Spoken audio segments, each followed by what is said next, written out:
पावन धरती पर ये भारतीय जनता पार्टी के लूट कर सकते हैं, तो आप सोचिए उत्तर प्रदेश में और जिलों में कितनी लूट हो रही होगी। अयोध्या जैसी पावन धरती पर जो किसान स्वयं ऐसे अच्छे कार्य के लिए जमीन देना चाहते थे,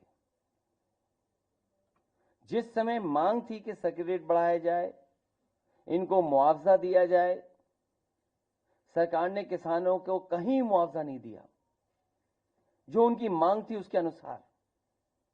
लेकिन जब गरीब किसान भोले भाले लोगों से जमीन ले ली, जब दूसरे लोगों के पास जमीन पहुंच गई और अपने लोगों के पास उनके जमीन पहुंच गई, उसके बाद अयोध्या का सर्किट रेट से लेकर के सब बढ़ा दिया गया।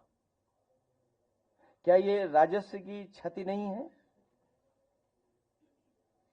और मुझे खुशी है इस बात की कि तमाम भारतीय जनता पार्टी के पदाधिकारियों की सूची और अधिकारियों ने जिन्होंने जमीन ली है, उनकी रजिस्ट्रियों की कॉपी हमें दी है। ये रजिस्ट्रियों की कॉपी है। और यही नहीं है, बहुत बड़ी संख्या में फाइल में हैं ये सब। केवल यही लूट नहीं हुई, सेना जैसी जो डिफेंस है, उस डिफेंस के जमीन से कोई छेड़खानी नहीं करता। कभी इस डिफेंस की जमीन की तरफ कोई नहीं देखता। और जहां पर फायरिंग रेंज थी, जहां पर आर्टिलरी या और अभ्यास के लिए इस्तेमाल जमीन होती थी, उस जमीन को भी इन्होंने भारतीय जनता पार्टी के लोगों ने बेच दिया। और अपनी हार के कारण जनता को दुख देने के लिए, जनता को परेशान करने के लिए रेलवे अलाइनमेंट भी बदल दिया। जो अलाइनमेंट पहले था उसमें किसी गरीब की ज्यादा जमीन नहीं जा रही थी, किसी का कारोबार नहीं खत्म हो रहा था। लेकिन जानबूझ करके भारतीय जनता पार्टी ने कि अब चुनाव हार गए हैं, सरकार उनकी है, तो हम रेलवे का भी अलाइनमेंट बदल देंगे। और रेलवे का अलाइनमेंट भी बदलने के काम चल रहा है, जिससे कि गरीबों की जमीन वो छीन लें, घर मकान जो सदियों से रह रहे हैं, जो कारोबार कर रहे हैं, उनका छीन लें। तो ये तो अयोध्या केवल एक जिला है। इसी तरह पूरे प्रदेश में हर जिले में भारतीय जनता पार्टी लूट मचा रही है। तो क्या है जीरो टॉलरेंस उनका करप्शन के लिए? जिन्होंने नारा दिया कि हमारा जीरो टॉलरेंस है करप्शन के लिए, क्या यही जीरो टॉलरेंस है इनकी कि अपने लोगों को और माला माल बना दें? क्योंकि भोली वाली जनता को यह नहीं आभास था कि इस जमीन की कीमत कल क्या होगी।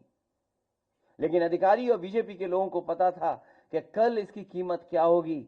ये सबसे ज्यादा बड़ी लूट अगर कहीं हुई है तो अयोध्या में भारतीय जनता पार्टी और अधिकारियों ने मिलकर के लूट की है। हम अपने गरीबों को जो आए आज हैं, इनको कहना चाहते हैं कि समाजवादी आपके साथ हैं। और जितने भी विकास कार्य हो रहे हैं उसके विकास के खिलाफ नहीं है।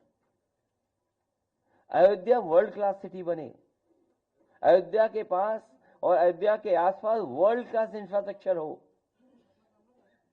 हालांकि उसके लिए दिमाग चाहिए होता है। अगर वर्ल्ड क्लास इंफ्रास्ट्रक्चर और वर्ल्ड क्लास सिटी बनाने के लिए हम अपने अयोध्या वासियों को भरोसा दिलाते हैं कि 2 साल के बाद जब सरकार समाजवादियों की आएगी, अयोध्या को वर्ल्ड क्लास सिटी और किसी भी हमारे गरीब किसान उसका नुकसान नहीं होने दिया जाएगा, उनकी ज्यादा से ज्यादा भरपाई की जाएगी। और अगर सर्किल रेट भी हमें बढ़ा करके अगर अयोध्या वासियों को मुआवजा देना पड़ा तो सर्किल रेट बढ़ा करके उनको मुआवजा दे करके उनके घर परिवार में भी खुशहाली लाने का काम करेंगे। चाहे ओवरब्रिज हो या जो प्राइवेट बिल्डर्स को जमीन दी जा रही है, महर्षि योगी जी के नाम पर जो ट्रस्ट था उसमें भी कुछ अधिकारी लोग घुस गए, पता लगा है, केवल इसलिए कि उन्हें पता है कि उसकी कीमत कल क्या होगी।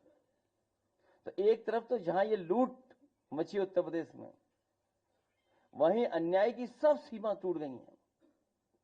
अभी हमें सुल्तानपुर के परिवार के सदस्य मिले जिनके बेटा